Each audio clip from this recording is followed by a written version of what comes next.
আসসালামু আলাইকুম রহমতুল্লাহ। আমি রাকি আব্দুল আজিজ বলতেছি। বর্তমান প্রেক্ষাপটে এবং বর্তমান সময় অনুপাতে মহিলাদের ক্ষেত্রে অধিকাংশ সময় আশিক জিনের সমস্যা দেখা যায়।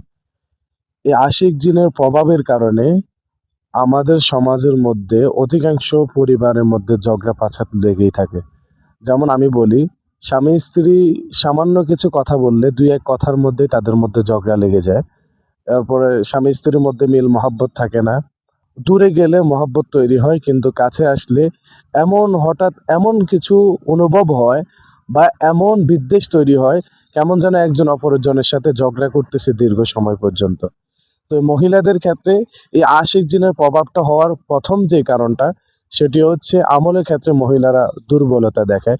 বিশেষ করে নাজাসাতের সময় তারা একেবারেই আল্লাহ বিরুদ্ধ থেকে দূরে সরে যায়। তারা কোনো প্রকার আমল করে না, যেই কারণে মহিলাদের ক্ষেত্রে এই প্রভাবগুলো বেশি বিস্তার করে।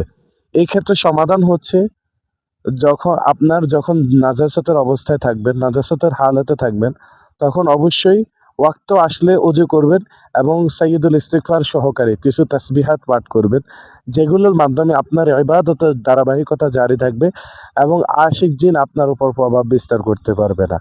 আর আপনারা যদি কেউ রোগী হয়ে থাকেন আশিক জিনের, আমি যে সিম্পটমগুলো আগে বলেছি সেগুলো যদি আপনাদের কারো মধ্যে থাকে, তাহলে আপনারা দ্রুত সেই সমস্ত বিষয়গুলোর ক্ষেত্রে চিকিৎসা নেবেন, অবহেলা না করে। আল্লাহ পাক রব্বুল আলামিন আমাদের সবাইকে এই আশিক জিন থেকে হেফাজত করুক, যার আক্রমণ আমাদের জন্য খুব ভয়ঙ্কর এবং ভয়াবহ হয়ে থাকে।